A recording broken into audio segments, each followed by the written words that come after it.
Welcome to Clear Conversations, Entrepreneurial Legacies with your host, John Sleeting, an executive partner for Clearwater Capital Partners.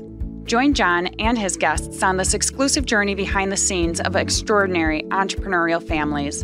In this series, we'll dive deep into the stories of John's guests who generously unveil the paths they've walked, the challenges they've overcome, and the wisdom they've gained along the way.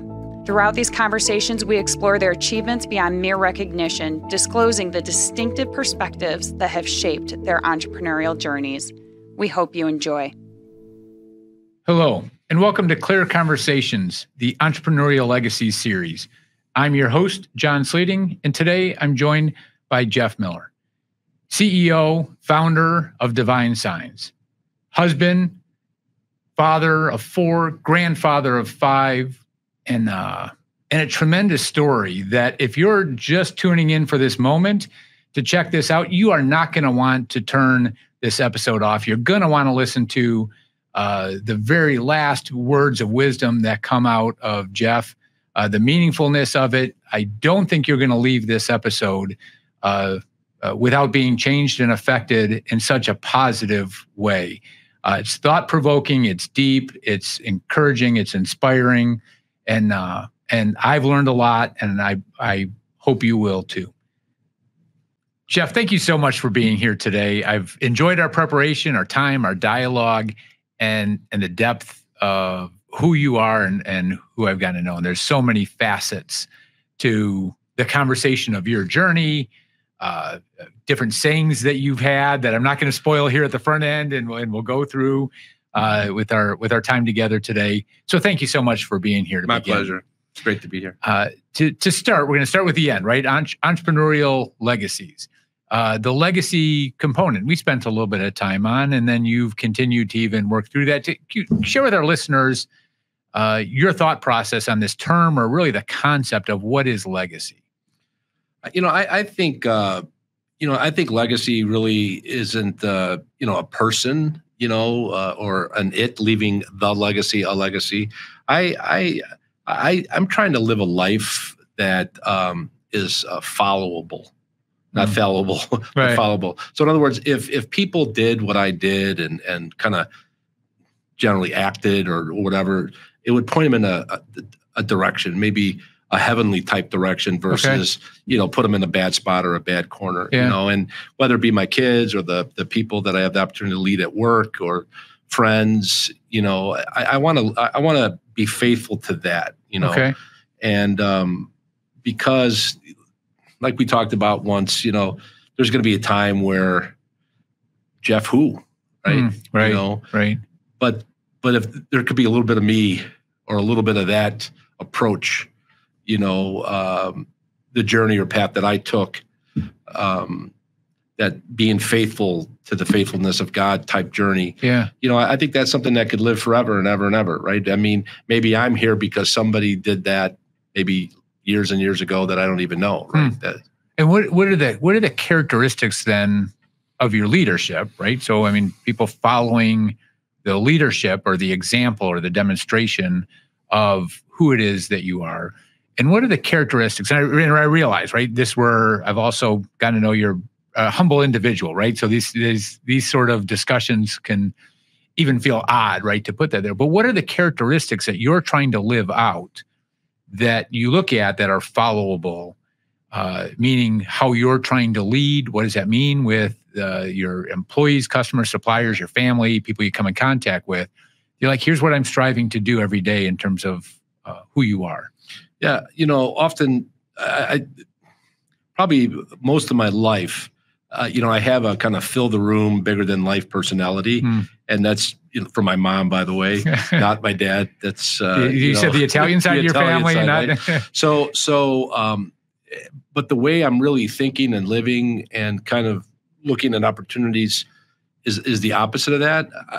I really feel when I live my life, I'm living it more as a background person, helping people be a better version of themselves. Right? That is something like at work, at one time, all the guys that worked for me, they bought me a gift for Christmas, and we're not in the, Jeff Miller making men since 2003. It was a little tongue in cheek, but in other words, it's not about signs, right? And, so I would like to, I'm more of a background person, right? And that's how I go about things. And I love to enable people. I love to help people out, and they didn't even know how they got help, let alone a lot of offline coaching and meeting with people that, people would never think like that guy is doing that kind of stuff. But that's the way I roll. Right. Yeah. And it's not to be like the coolest, humble guy in the world. It's just who you are. Who you are. Yeah. Well, so you mentioned signs, right? So let's share a little bit with the listeners. Your company, Divine Signs. There's probably a long story right around the name of it to begin with. But share with the listeners a little bit about the company. Sure. I mean, what you do, who you serve, the people you're leading in the organization. Yeah. So when I was 42, and my wife and I feel like I escaped corporate America at that age, and did very, very well in corporate America, and but just got tired of the travel. I was out about 35 out of 52 weeks out of the year, 4 kids, and one day I was flying home in a middle seat from Singapore, and it was like, I can't do this anymore. And but I still felt like I was committed. I just couldn't act on that because I was a father of 4, a husband, and some people don't worry about that and they just jump.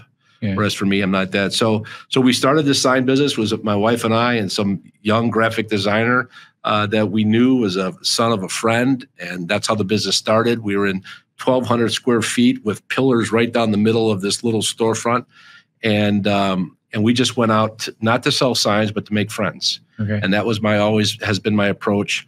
I can make friends, so even if they don't buy signs, at least I'll have friends. Yeah, and that's always been my approach. I know a lot of people talk that way, but I mean, we really did it. And then just one day after another, 1 week after another, 1 month after another, the business grew and grew and grew. And now we have a 9,000 square foot facility. We do signage all across the United States. We have 16 people. Okay. And, but it was very, very, I never would have done it if I knew how difficult it was. And everybody tells you that it is. And you always think it's not going to be that hard for me. For me, I got that figured out. For others. And I think that's one of the biggest mistakes people make when they go into business. They think that, or when they buy one, they think that, well, it's not going to be like that when I take it over. Right. Well, let's even go back a little bit further.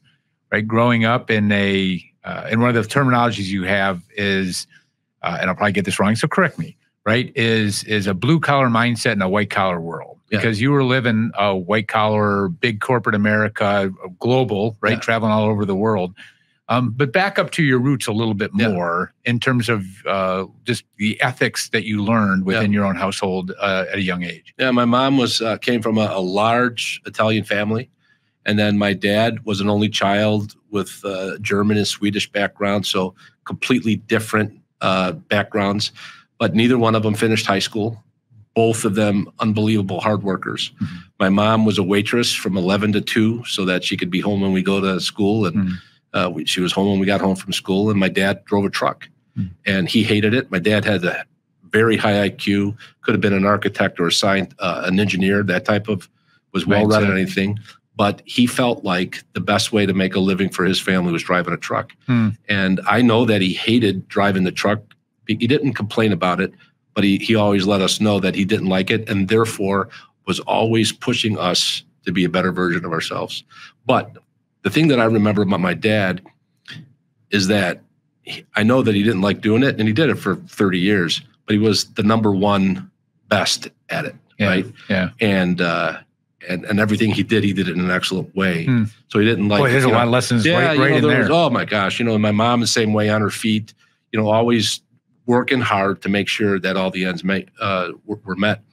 And my dad then always had some side hustles. He was very mechanical, fixing cars, fixing things for people. And he would always drag me along, and, I remember being 14 and laying in the snow with this, they didn't even have power drills back then. I'm like taking these screws off and I'm trying to figure out what I'm doing. But, he could have did it, but he was just teaching me how to work. Yeah. That's what my dad did. He taught me how to work.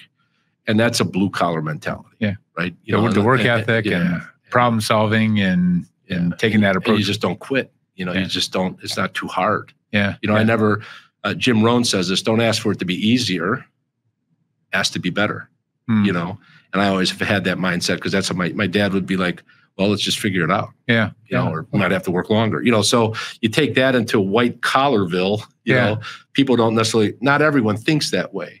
So, you tend to be more practical when you're blue collar. You think of clever ways to get the work that, and not trying to take shortcuts at the same time, So that approach really helped me well, especially I was in technology as it was emerging in this world of ours, PCs and communications. So before we leave your younger years, because I was thinking, my wife Melissa and I met. I was 16, she was 17. She robbed the cradle, as I would like to think. But you're even younger, right? You and your wife were 12, 13? Yeah, we went to the same church together, and I started going when she was 12, when I was 12 and she was 10. So I didn't even notice her, right? Then one day when she was 12 and I was 14, I smelled this perfume coming from the seat in front of me and this long hair with Milk Plus 6 shampoo. And, I, like, who's that? And I mean, I've loved her ever since then. Yeah. And the rest is history. Oh my goodness. Yeah. Forward. And, and she lived in the city and I lived in Franklin Park. Her father was a police executive. So we'd only see each other on the Friday night. So it was one of the slowest moving relationships. Plus my father-in-law was a cross between like MacArthur and Patton. So there was no shenanigans going on, And this is Chicago for listeners across the country, right? This is there was I had plenty of escorts, so. But yeah, I mean that's how far back we go. Yeah. When as you talk about growing up in the Franklin Park, being adjacent to the city and really close, and what family means and the closeness of family, you mentioned especially the big Italian side, extended cousins and everything, but also the influence that your grandmother in particular had on you. What was that? Yeah, so my grandmother, she was the matriarch of the family regarding our faith. So I had first cousins too that tell the same story, and she was a woman of prayer. And at that time, she went to an Italian church at Grand in Austin, and she would take us with her. It was all Italian. Didn't know a word of Italian. I used to sit there and pretend like I did know what they were saying, but I didn't, And but she was a woman that prayed with us, and she cried with us, and she was also a very strong woman as well, and very much the grandma that would be a hero, right? And my grandpa was a good man too, but she. My grandpa really didn't follow the ways of God, and I remember for 30 years, whenever there was an opportunity for a prayer request, my grandmother would humbly stand up and ask for prayer for her husband. But that whole time she served him like you couldn't believe. Like I always kid around, my grandfather never stood in a buffet line. And my grandma had the two plates, right? And he just stood there, and Eleanor, but from that example of her serving God, and like I remember when we were a young married couple, you would call my grandma at 6 o'clock in the morning, and she would take her phone off the hook because she prayed from 6 to 7. So sometimes if my wife, if we had a prayer request that we wanted grandma to pray for, we have to get her before 6 o'clock. We'd have to set our alarm to get her because that's every day, the discipline every day, and that impresses quite a bit on you. And so having the faith component, it impressed upon you, is carried forward. The work ethic from your mom and dad, and how that's carried forward, and being in community and the relationships and in town. Then you go through the 12 and 14 years old and starting to see the future for yourself. But also, was it pressure? For going to school, right? So was there pressure from your dad, you mentioned, in terms of looking at what he was doing? Is that what drove you to university, and then also, the corporate world, so to speak? So they must have, since I was young, because no one in our family ever went to college, even going out to college, because I was one of the older grandsons. So nobody ever went to college, including uncles and all that kind of stuff. Yet I never thought I wasn't going to college. So they must have started on me while I was young. Like this is what you do. This is what we have done so that you don't have to. Gotcha. And my dad would say that to me always. This is why you're going to college. When I was laying in the mud and the snow, this is why you're going to college, so you don't have to do this, right? Yeah. And little do we know now, in today's world, we need more people to lay in the snow. Yeah, right. Right. But so that and I think that helped me in the sign business early on, because there's a lot of trade type things that you do in the sign business relative to digging holes and cement and concrete and ladders and all that. Yeah. And sometimes I've met sign owners that don't do that. Right. Whereas I was always able to do it, get it done, control the quality of it. Maybe, extract a little extra profit because I didn't have to hire out. But I always felt like I was going to college, and I never thought I had an option. As I got older, my dad actually started a used mobile home business where he would buy mobile homes in the Chicagoland area, take them up north. And this is the entrepreneur thing, right? Yeah. Take them up, because there wasn't a market for used mobile homes in Chicago. Yeah. Right? Because they needed to have new ones always. So he would buy them almost for nothing and take them up to the northern Wisconsin and Michigan, where we had some, recreational property, and he would sell them there for like I remember he would buy them for $500, take them up north, clean them up a little bit, and sell them for $6,000 or $7,000. I mean, these are mobile homes, not campers. Yeah. Right? And he did that I just use that as an example, but that's the kind of margin we're talking about, and he did that to raise money for college. I went to Elmhurst College, and that was private school, and that's how. So one time I said, Dad, why don't we make it Miller and Sons? And he goes, no, you're going to college. You're going to college. You're going to college. So then going through school, and you and your wife were dating during that time too, and coming out of school, but then you found yourself in the technology world. Yeah. Right. And so tell us a little bit about those early days in the technology world, because I'm not trying to date you or anything, right? But this is back in the early days of personal computers. So I stumbled out of college in 1982, and that's right about when the IBM PC was invented. I worked for a payroll company, ADP, for about a year or so, and I got a call from someone, recruiter and all that anyway, somebody referred him to me.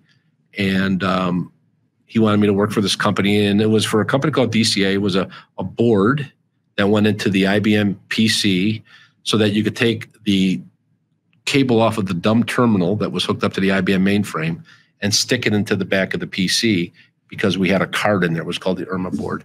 So first of all, I didn't even know what PCs were, right? I wouldn't know one if it jumped on my lap and called me mama, right? So, I mean, I didn't know it at all. Long story short, it had a salary, whereas ADP was 100% commission. So I took the job. I think at ADP, I made $30,000 that year. And I think that next year, my income tripled, right? I never thought I would make that much money in my whole life, right? Like, this technology thing is good, right? Yeah, and then my dad said, let me just tell you something. This isn't because of you. You're part of something bigger than yourself. So don't ever think that your success right now is because of you. You just happen to be at the right place at the right time. So how's that for a dose of humility? When I'm saying gee, and he's like, no.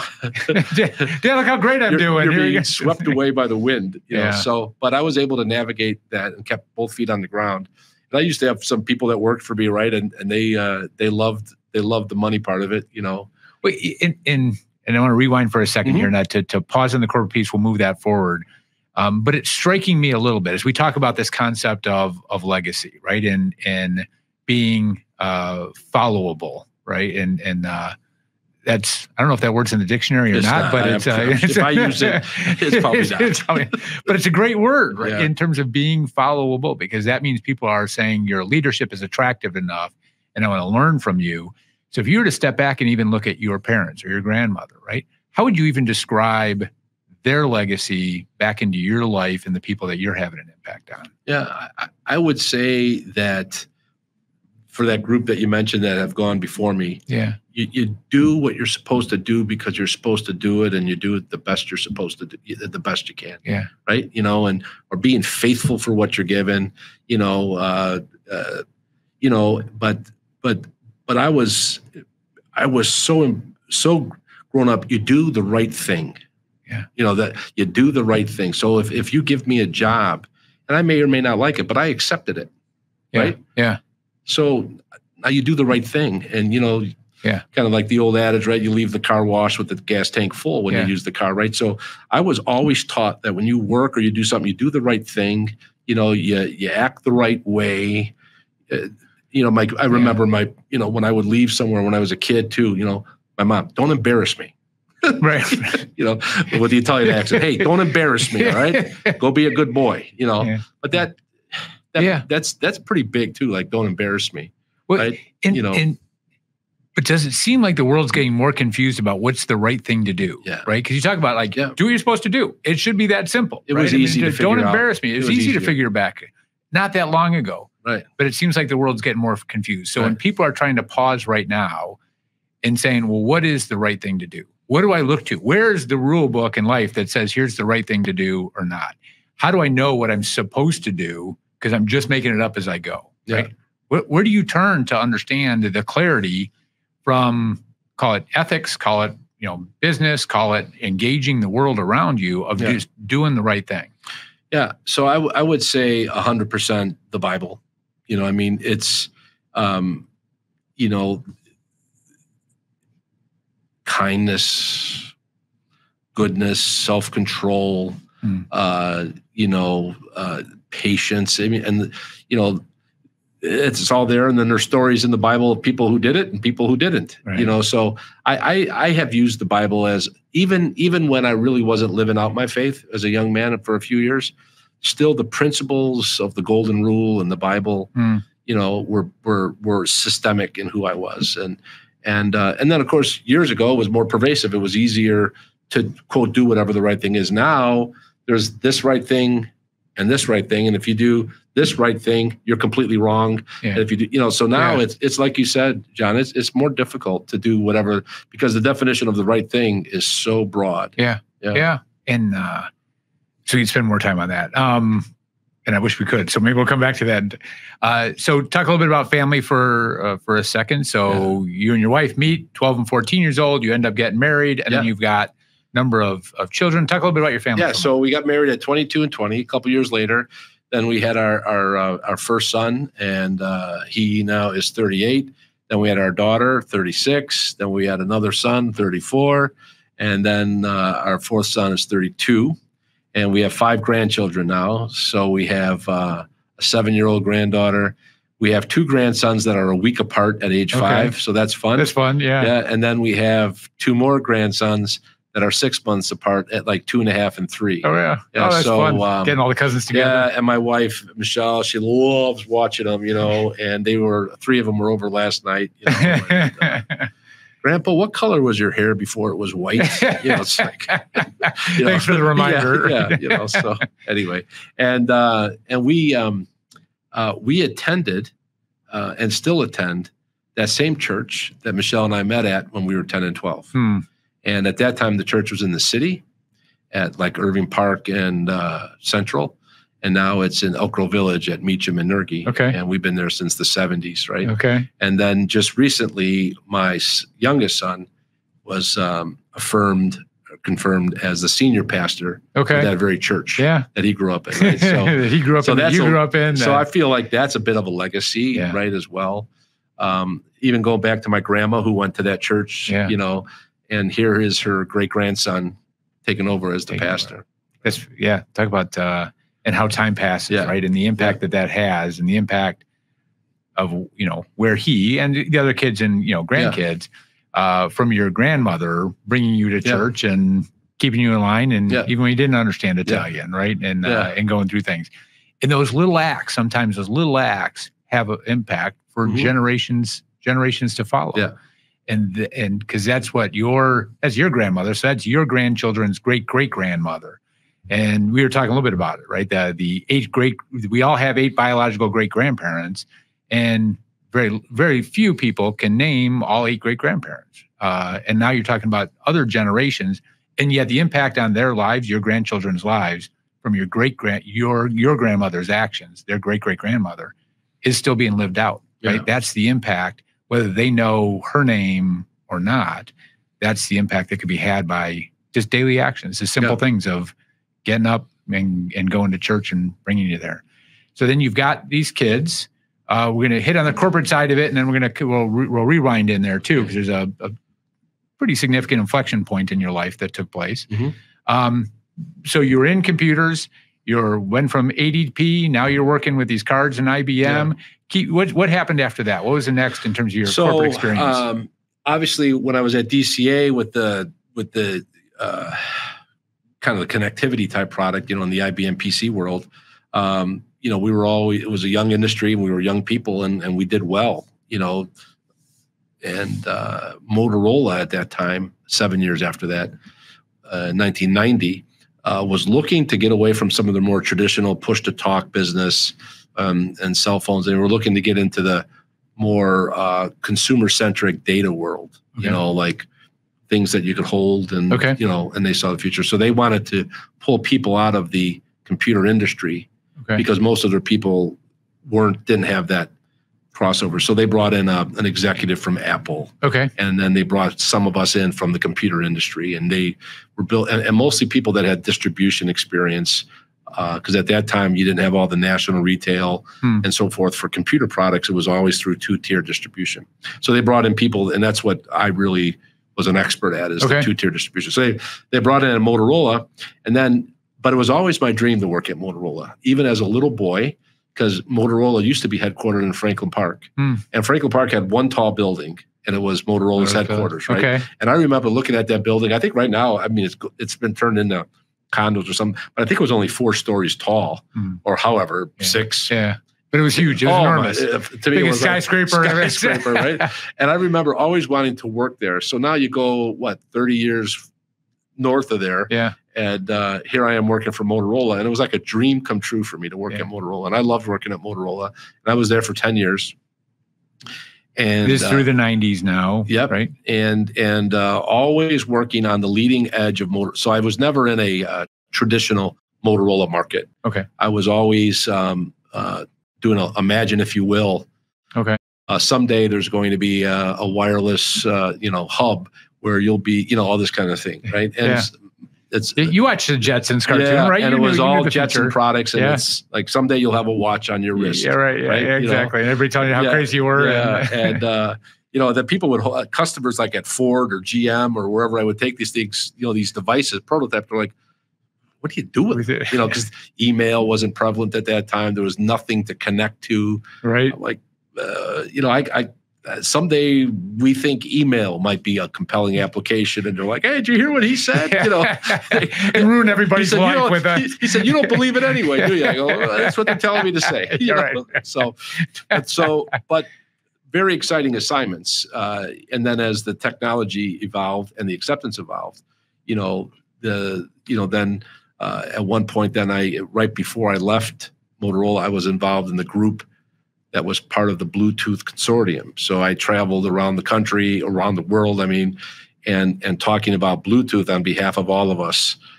So now I can't help myself because we got into this conversation and I had no idea the background on this, right? Because in my ignorance, I thought, well, Bluetooth, right? It's a plug, it's got teeth on it, and it's across the air, right? So it's blue sky, you plug it in, it's Bluetooth. That's how it came from. But that's not the origin of the name, given you were involved in the very early days of it. But share a little bit of the backstory of like what Bluetooth even stands for. So the industry felt like there needed to be some type of standard. This is before the 802.11 Wi-Fi standard. So there weren't really any standards, but there were technologies to do wireless. So they wanted to come around with this. They called it a micro network. So to replace the last 5 feet of wire, which Bluetooth does right now, and it's very fast. So the long and the short is, instead of having all these different standards, they got together and a consortium: Motorola, Ericsson, Nokia, Sony, and I can't remember all of them, but there was 9, and everybody who was part of this table had to bring something to it. Ericsson brought the radio, Nokia brought the antenna technology.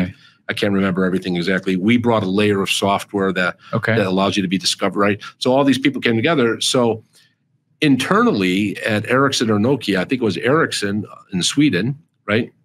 They named the code name for the project. They named it Bluetooth after a king of that, from years and years ago, who was famous for bringing together typically competitive kingdoms together as one to fight a common enemy.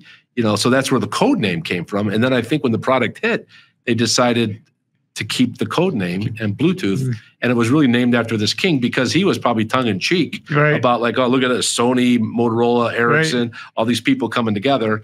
And he connected it with King Bluetooth. Yeah. Right. Which was, because I went back, I had never heard that before. So I went back and I'm like, all right, and just go online and pull up the history of this. And he lived from 910 to 985. So somebody knew their history way back when, where when you didn't have Google to go search something on, or Bing or any other platform to like understand this. Somebody go back and the unification, right? The unification of, I think it was Denmark and Sweden, and just how that king approached things in that unifying effect. But that concept, right? And just taking that concept, because everyone that's listening is using Bluetooth. Most people are probably listening on a Bluetooth-enabled device right now in terms of where that's gone. And just to link that up, it's actually this unification. It's a unification of the technologies, right? Connecting things in terms of bringing that together. But I also think there's an aspect, as I've gotten to know you, is this unification of who you are and bringing people together. Again, to be followable isn't by just one person, right? It's also bringing together, people together. Is there a theme in there for you, without me trying to make something up that doesn't exist, that is part of your spirit of just is bringing people together in order to approach whatever the task might be at hand? Yeah, I would say that if I stopped working this moment and I needed to do something in the next couple of weeks, and forget about the fact that I earn X dollars, I would be a mediator. I mean, so.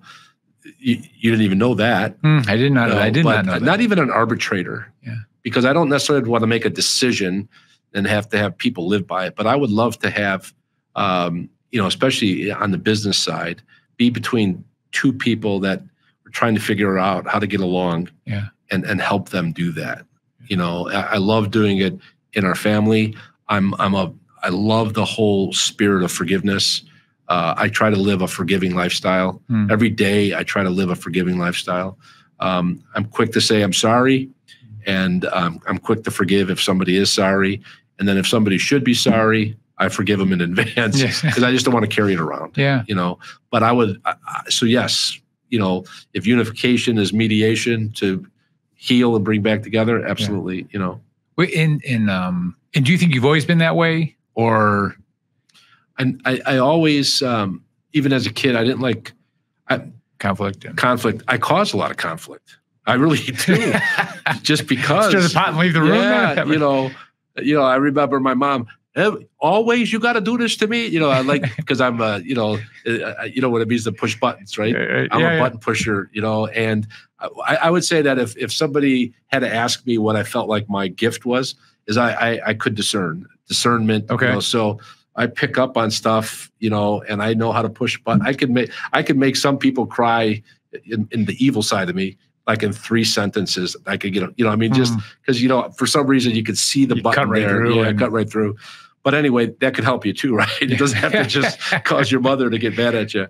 But I never liked conflict, but on the same token, it didn't, I would always stick my head in the fan sometimes, like back in the olden days when they have the conference call, the whole company, and they would say, does anybody have a question? Right. I used to be the idiot that would say, I have a question to the CEO, right? And now I taught all my kids, when they say that, you're not really supposed to ask a question, right. Especially now with Zoom and all that was more prevalent, right? I said, don't ask a question. Or like, I know John really has one and he won't ask, so I'm going to ask for him. Yeah, right. I used to do that. I used to be that guy too.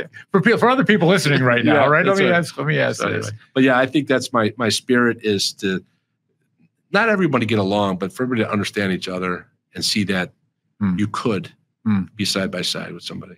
And as you're working the blue collar mindset in the white collar world and moving through technology companies, young family, right? I mean, married at a younger age, and having a young family, 2 that you already had, and I believe Michelle was pregnant with your 3rd. You had a life-changing experience. Yeah, right? For sure I did. So, let's talk through that to share with listeners their perspective. So with the pregnant wife, the 2 kids, and a puppy. We loaded up a station wagon and went by Michelle's parents, who were retired now, They lived in Durango, Colorado. While I was there, my grandfather on the Italian side, he died back home in Chicago. So that was when you could just call the airlines and get your tickets from your points. And of course, I traveled. I was 28 at the time. So I got a free ticket. I said, Michelle, you stay here with your mom, with the kids. I'll go home to the wake and the funeral, then I'll fly back, and then we'll drive back. So while I was flying back to Chicago for the wake and the funeral of my grandfather, I was on United Flight 232 on July 19th, 1989, and the rear engine blew up at 30,000 feet. And the shrapnel from the engine went into the fuselage, not where we were sitting, but where all the hydraulic lines were. And a DC-10 has 3 hydraulic systems, and all 3 on a certain angle that they weren't even able to even explain. This piece of shrapnel cut them all at the same time. So the pilots at 30,000 feet had no control over the airplane other than the thrust of the 2 wing engines and gravity. 40 minutes later, they were lined up with the runway by doing these 3 giant circles, approached the closed runway at Sioux City, Iowa. At the last spin, the DC-10 rolled hard to the right. The right wing clipped the runway. It turned the DC-10 up on its nose. The tail broke off. The fuselage broke off. The wings broke off. And then this piece that I was in, which was about row 10 through row 20-something, slid 1.1 miles down the runway on fire. We landed in a cornfield, as I mentioned, 1.1 miles away. And I found myself buckled to the ceiling when it was all said and done. And I unbuckled, fell to the floor, which was really the ceiling. I walked forward, which was really the back where the piece broke off. There was fire and all that. Ran to a clearing. There was about 60 people around me, and we thought we were it. But what happened was, out of the 296 people that were on the plane, 184 lived and 112 died. And between where we were at and that hit spot, the carnage of the crash was just unbelievable. There were 13 people of the 184 people that walked off completely unscathed, and I was one of those 13 people. So, you know, my wife was calling me at O'Hare Airport when I should have been landing. So everybody who was calling the house in Colorado to tell her that my plane crashed got a busy signal. Because she was going to say, Jeff, the kids could stay here. I loved your grandpa. I'm going to come too. Is that okay? Help me get a ticket, right? So while she was waiting for me to answer the phone in Chicago, the line was busy. So she hung up, walked away for a second. Somebody got through and then told my father-in-law what had happened. What happened. So then he was walking across the room to tell my wife that I was dead, because that was the first report. Wow. And while he was walking across the room, the phone rang, and it was me. Wow. And he found out that I was alive and all that. And then he starts crying. It's Jeff on the phone. And like I said, he's a cross between MacArthur and Patton. So you don't get to see the crying thing too often. Michelle's like, it better be. I've been paging him for half an hour. So she found out that I crashed and lived at the same time. But that crash, you know, I look, because every day since then, I mean, you don't survive a crash like that. Right. So, I mean, you want to talk about a fresh dose of perspective. You know, and I got it, you know, and I never had survivor's guilt. I never had nightmares, but I always felt like I wanted to be a good steward of a saved life. And I didn't believe I lived because I was better than anybody, but I just felt like, for whatever reason, God still wants me here, right? So I almost have been on, and still on, every day. I wonder if this is the day that I'll find out why I lived. And I stopped doing that for a while, after a while, because I realized that every day has that same purpose in it. If you look for it, you'll find it. You know, there's a moment of destiny in every day, at least one moment. That's how I feel. And what a way to live. It's been so much exciting. Not perfect, right? There's been some gray days. You know? And so that the phraseology, right, that you just shared, you know, this the stewardship of a saved life. What does that mean? Like, how do you steward, from a verb, right, from an active action type? How do you steward that spared life in that? So for me, I had no collateral damage. I had nothing. I even got my luggage back, right? people fly, on vacation, they lose their luggage. Right. I crashed on a plane. I got my luggage back. Yeah, So I had no loss at all. Yeah. Right. I crashed on Wednesday. I went back to work on Monday. And people are like, why would you do that? Because getting back to the blue, that's what I was supposed to do. My vacation was over, and I wasn't being like odd about it. Yeah. But what was a young man going to do at home? I had no injuries. Of course, I'm going to go back to work on Monday, right? Yeah. I mean, because it seemed like the right thing to do, and I did it, And I have a family, and I flew again. Why? Because I didn't have a. I have a family, and this is my vocation. Right. All the different things that happen now in people's lives, and I can't do this because that happened to me. And I get it. Everybody's wired differently, but for me, I was wired. You do the right thing, and going to work when you're a young man is the right thing to do. Yeah. So and you logged probably a couple more million miles. After that, did. Right? Did. And so it wasn't a fear of getting back on the plane, but it was living life on a daily basis. Yeah.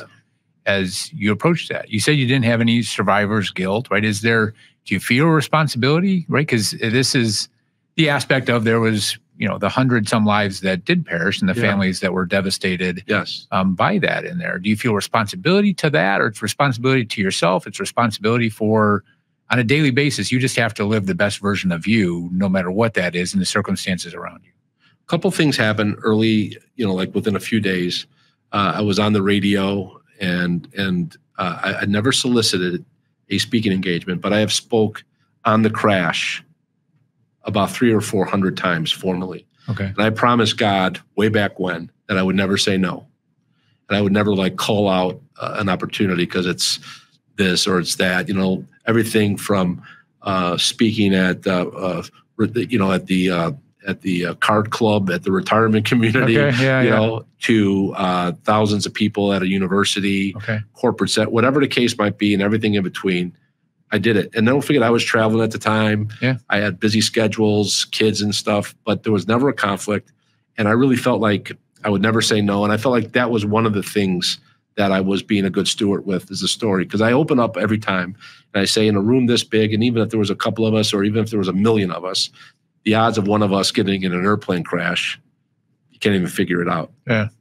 But I know that if there was just 3 of us, one of us would be going through the plane crashes of life, right? Financial, physical, family issue, and I'm a little more specific, and then I said, my hope is that as I share with you what happened to me on the airplane crash, it will help you going through your plane crash of life, right? And so I feel like that's help, once again, maybe mediating healing to somebody. And of course, the feedback I get, I don't write it all down because I don't want to get a big head about it, but God has used it miraculously in people's lives. So I can't believe, I go up there and tell the story and people walk up to me, they're sobbing or they're whatever, because what it meant to them based on what they're going through. And that's the cool thing. Yeah. Yeah. And so to stray for a second here too, in the conversation, given your faith, right? And I am not a theologian, right? I mean, I know we're talking about entrepreneurial legacies, but this component or the resonance to me of this stewardship of a saved life. And from a Christian faith viewpoint, right? Individuals that are Christ followers believe that Christ died on a cross in order to save us from our own depravity in terms of the sinful nature that we are as people. And so there's in the Christian faith, there's the belief that, Christ did that for the sake of eternal life. So in a lot of ways, there's the saved life worldview of your faith that also intersects with the very tangible survival of this plane crash that is the stewardship of a saved life. The parallels there, am I reaching a little bit in terms of the thought process of what you'd be talking to somebody about from your experience of going through what you did on the plane to how you bring your faith to bear and how that gets conveyed regarding how people that call themselves Christians, right, and declare that that's their faith are trying to live that out? Yeah, I mean, and the most difficult things that have happened to me in my life, the plane crash isn't it. The plane crash was easy. Right? It was over in a moment and had the best outcome, right? But when all of a sudden my mom got brain cancer, right? And she was only 60 something. And, I was a little Italian son. that was a tough time, right? Or there's been, raising kids, raising older kids. It's hard, and those are, some of the broken hearts that go along that, but I always think about the children of Israel when they were leaving Egypt. All of a sudden they realized they had Egyptians chasing them out of Egypt. There was like the desert on one side and the Red Sea on the other, and they were basically trapped in an area that God told them to move to, right? But the thing that I always remember as I'm going through hard times, even with the business, especially when we were making the transition or in some of these other things, is that God knows exactly where I'm at because he put me there, right? This didn't and even for me in this era, in this time, in 2024, what all this crazy stuff going on? Well, God decided that I should be here now. And then the plane crash, I think, really solidified that in my mind, right? Yeah. So that every day I feel like it's really on purpose that I'm where I'm at. Yeah. So when I get that's why I guess too, it's important for me to feel like I'm faithful to the faithfulness of Christ, because I want to make sure that even when I'm getting torpedoed, it's like, okay, I guess that's the plan. Just let me know when I should move out. And not how I would have drawn it up, but I mean, there's been, in my little life, and there's people that have had such more significant challenges than I have. But I mean, I feel like I've been, I could smell the Red Sea, and I'm just wondering what's going to happen next, right? But I always feel that, and I think that does relate back to the crash, the sovereignty of God, and I'm where I'm supposed to be on purpose. So just be faithful, do the right things, don't just because. Yeah. And again, not to minimize that in itself, but that doesn't define who you are. It crystallizes some thoughts of who you are, but carrying that forward, because you still got on planes for a couple million miles more, right? With Motorola traveling all over the world. And so if we pick it back up with, you're on a flight coming back from Southeast Asia, Singapore, where and sitting in the middle seat and going, this is not it. I'm done. And then stepping into starting Divine Signs and having the corporate mindset of you have it all figured out, right? And now I can enter the entrepreneurial world and go succeed in doing that. Yeah. How did that go from day one, kind of moving forward in the way that you approach business? Yeah, I now act as a mentor to new within our organization. I wouldn't say coach, but mentor. And I said, listen, forget about the first year. You've got money. You've got startup money. I said, everything you do in year one isn't to make the number for month 3, 4, 5, and 6. You need to worry about month 14, 15, 16, 17, 8. That's where you're going to run out of money, and you're going to, so start with I'm a bit of a formula guy. Okay. I try to take any business. I think the most complicated business could be simplified to 1 or 2 things. You can put the X there. And that's kind of how I coach our team. And when, I could do it for your business as well, right? There's one thing that if you do a lot of it, it's going to give you everything you want in your business, right?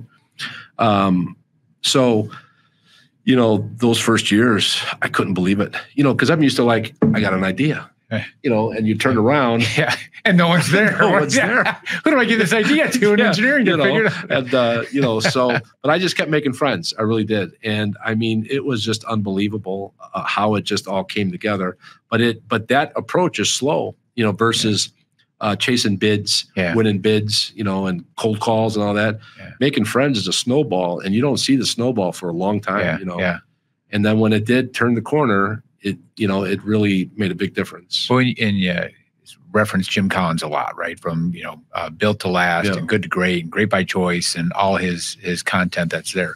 But if you're going to build something that is sustainable into the future, you got to be playing the long game on it, which is hard to do in the day-to-day starting of the new venture, because it wasn't all sunshine and roses. All right, there were some hard days in the mix. So to share any of your learnings, or in the early days when your faith was actually being tested and saying, what did we do? Yeah, the blue collar approach is you're always working, so you always have a couple bucks in your pocket, right? That was the way my dad talked about it, right? You always got a couple of bucks in your pocket. Why? Because you work. So I always had a couple bucks in my pocket, and we did well in corporate America. And then all of a sudden I had nothing. We had no money. And, I'm at the point where you think you should have money. I remember my oldest son, he was a junior, 16, 17 years old in high school. And he's at the dinner table, and he's, typical, 16-year-old. He's a great young man. But at that time, kids they're oblivious, right. And then finally he said, do you think this is the best time to be starting a business, with my college and all coming up, and he was right. It was, but it's funny that that's what woke him up out of his coma regarding starting a business, and he was right. Is it the right thing? Because, every other year that I had him coming in, it was a new Lexus every year with no trade-in, so with that said, that was the hardest, is that, you did all the things you used to do to make money. And all you have to look at is the long game kind of a thing. Well, look at that building block. Look at that building block. Look at that building block. And you can't take building blocks to the Jewel. Right. They won't give you food. Right. Exactly. But I was loaded. But once again, a lot of friends. And I did have some positive business indicators. Yeah. But, it was a pretty big corner to turn. Yeah. So discussions around the dinner room table and with the kids. I mean, how was that? Was the discussion of money something that was normal with the kids, or was this him bringing that up? Was that something completely out of the blue, or was that normal? Yeah, that was out of the blue. Right. But we've always talked about normal, what things cost and you earn, and that. But one of the things that Michelle and I did too early on is we never talked about the business before 7 o'clock or after 7 o'clock, because you're laying in bed at night. And then I say out loud while we're laying in bed, I don't know how we're going to make payroll. Then I lay over on my side and go to sleep, right? And then my poor wife she's still awake till the next morning, right. Figured out. And I've already figured it out, turned over on my side. I'll just sell more signs, right? And then or in the morning, right, you're getting your day and your meditation, you're getting ready, and then so we started that, and that was great. The kids would the kids, even at young ages, came and they worked in the business. Okay. That was kind of the cool thing about it. At that time, there wasn't so much digital signage. It was, peeling and doing that kind of stuff, like manual little. So because you founded the business, what year was it again when you founded the business? 2003. Okay. So my youngest son, Michael, was 5, right? So we're in our 21st year. So he was in 5th grade, 7th grade, 9th grade, junior, right? So they would come with their friends sometimes. Like if we had political signs and they had to be folded in half, I had like 11 8th graders there, working for pizza with Backstreet Boys on or whatever, who was ever big at that time, and they were folded signs, and all hands on deck. So they learned how to work, right? And my sons, when they came back from school, they worked, even if it was on the weekend, because there was always work. Yeah. So that's good, because that is something that was part of my dad. Yeah. Right. He would bring me with him to work. Yeah. And it's hard to do that in today's world, especially the white collar world. Right? Well, and this is where you go through these characteristics that carry on through the generations. Right? We talked about your grandmother. You talked about your mom and dad and what that instilled in you, and now what that means for your kids and their own upbringing. Of what is that right thing, right? And what is that next right thing to be doing? Because that's what you're supposed to do. And then living that out, because it's one thing to say it, right? Or it's one thing to preach it, but it's a different thing to actually live that out on a daily basis. Yeah. And so if you had your 4 adult children here, what would they say are some of those characteristics that they have picked up along the way? How may they play that back? I would say that, I've always tried to be, and my son just brought it up in a teaching that he had at church. But so do you get used in a lot of his messages then at church in terms of usually people are laughing when he's done talking about it. I'm not going to name names, but but he's usually very complimentary to Michelle and I relative to his journey. So, but he'll tell a couple of stories, because him and I, because he was the youngest, right? So he was with me because the other kids had a traveling father, right? Yeah.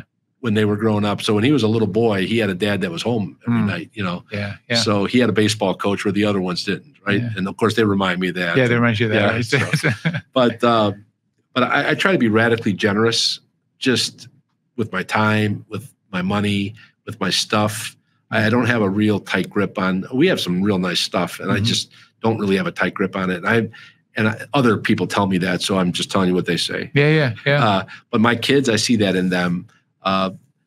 Money is important because it's Western European civilization. You have to have money to get stuff, but they're quick to give away and to help and to do stuff. I remember one time we were at the airport and my daughter had this Michigan warm-up starter jacket on, and we went to pick up at the airport a families that were coming from somewhere, and they were escaping their government. It was,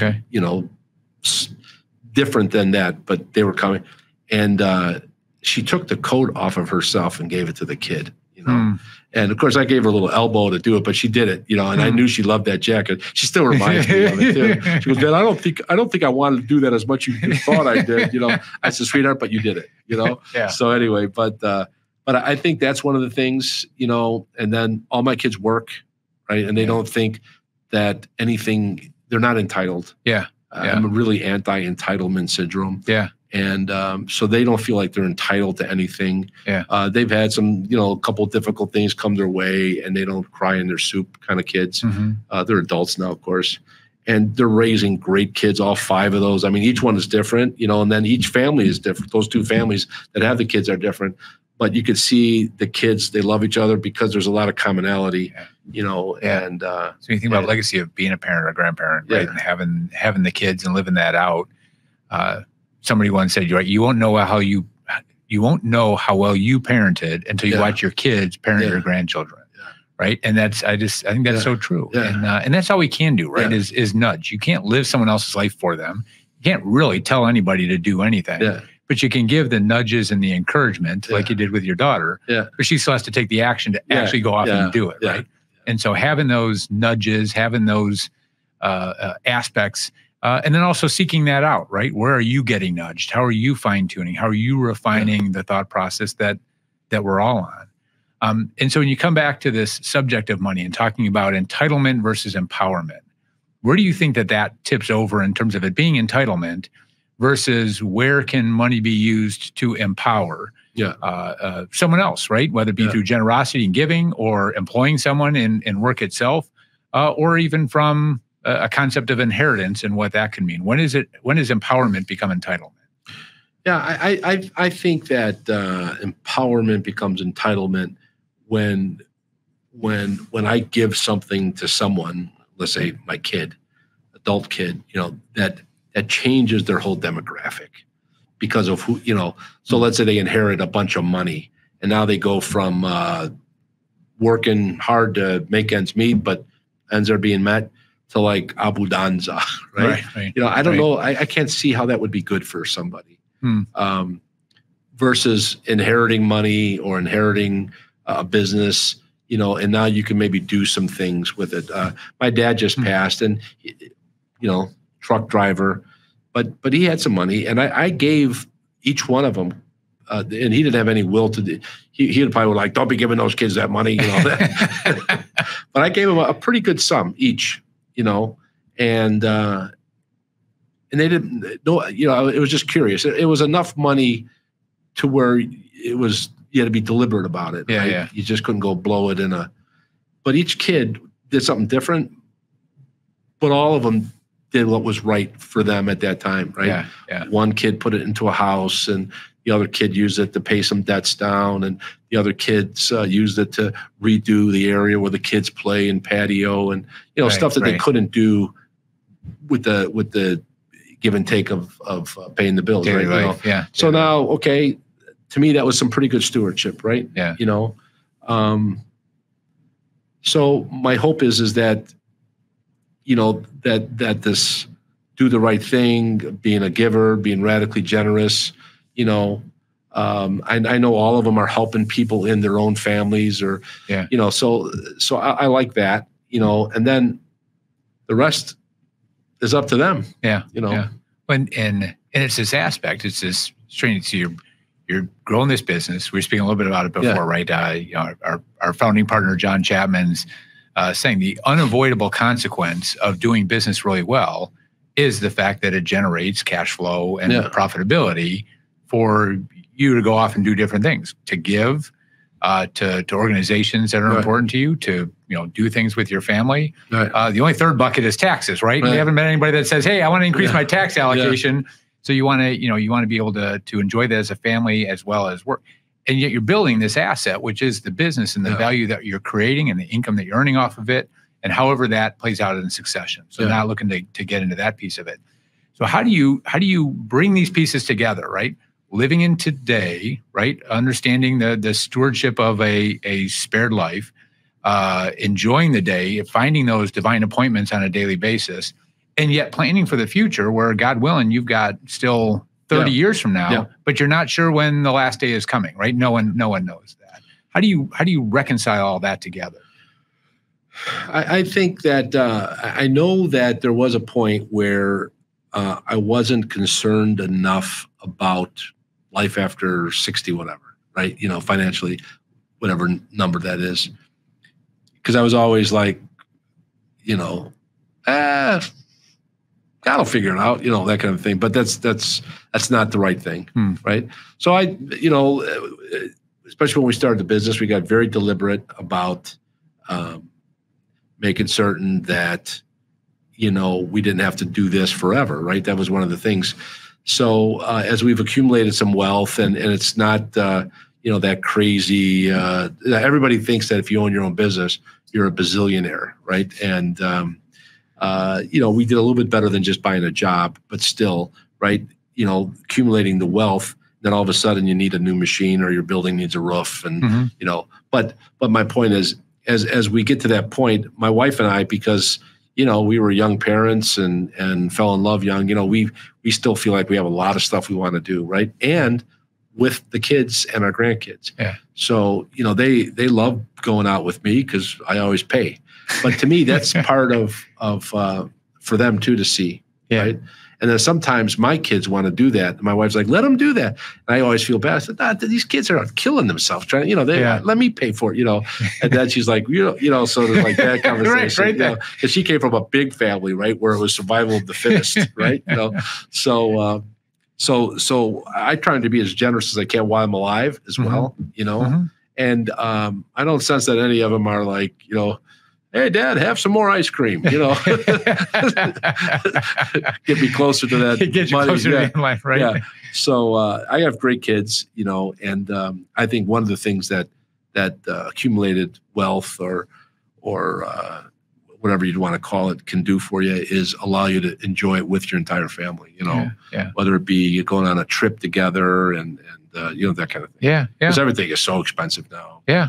And to be making memories, creating memories, creating those opportunities, manufacturing the opportunities where you're together and it's focused time to build into the kids, right? Or to build into the grandkids. And that legacy component, I've never intended through these conversations for this to be some like big, lofty, it's out there. Because I do believe every individual has the potential to make a positive impact on another individual. And even if it's just one, sometimes it takes just one. You don't know what that role is in that relationship.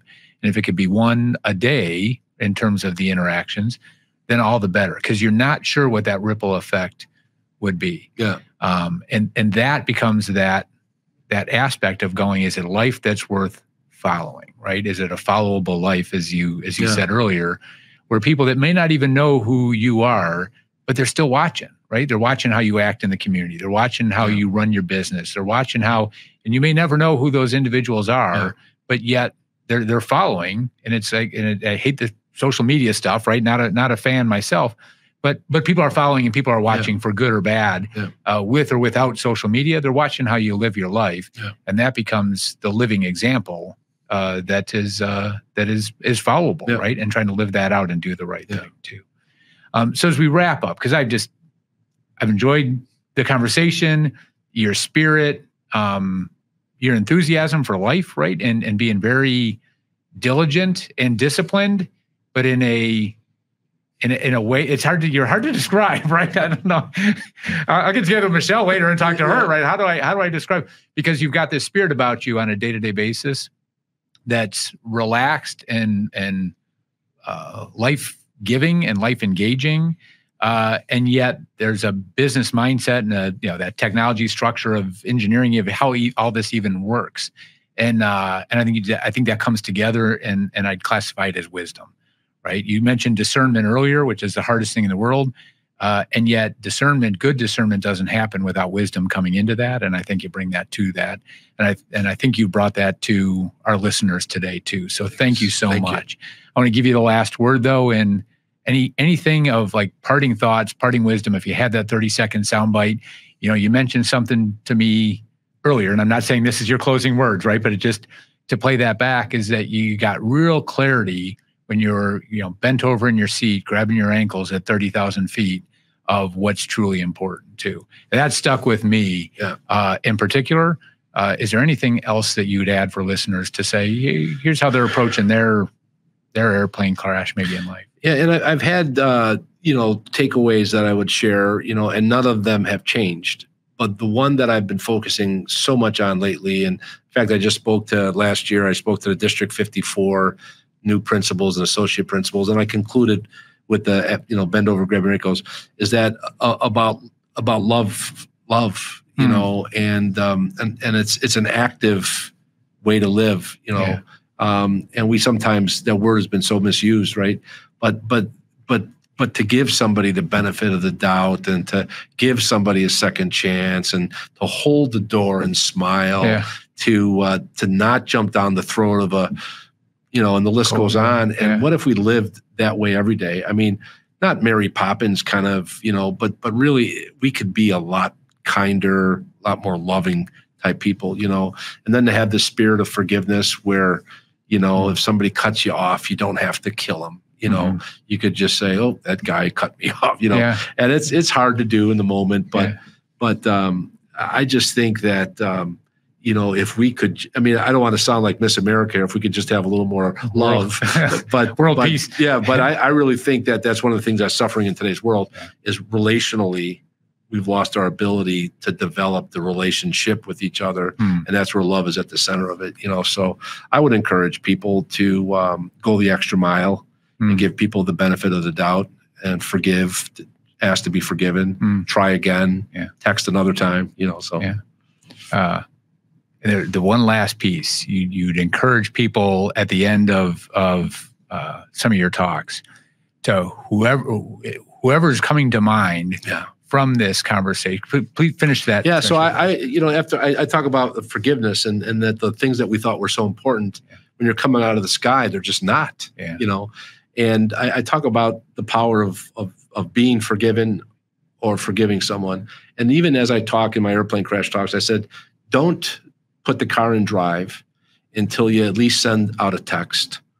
Better to call if you could, but to begin the process of restoring a relationship, whether it be a loved one, a family member, or a son. And even if you're the person that didn't cause a problem, try to begin the process and of forgiveness. And I've had so many people come back to me and tell me that was so significant, and I was talking to Michelle yesterday, just think if there was just one family out of all the hundreds of opportunities, so thousands of people that have heard that have been restored because that person took the bold step to ask for forgiveness, so. I think there's an awful lot of legacy that's being written from your stewardship of a saved life. Thanks. Thank you again, Jeff, for spending the time with me today. For listeners, if you want to continue this conversation, please shoot us an email at clearconversations@ccpwealth.com. I'm honored to be here with you, and I thank you for listening. And Jeff, thank you again. Thanks, John.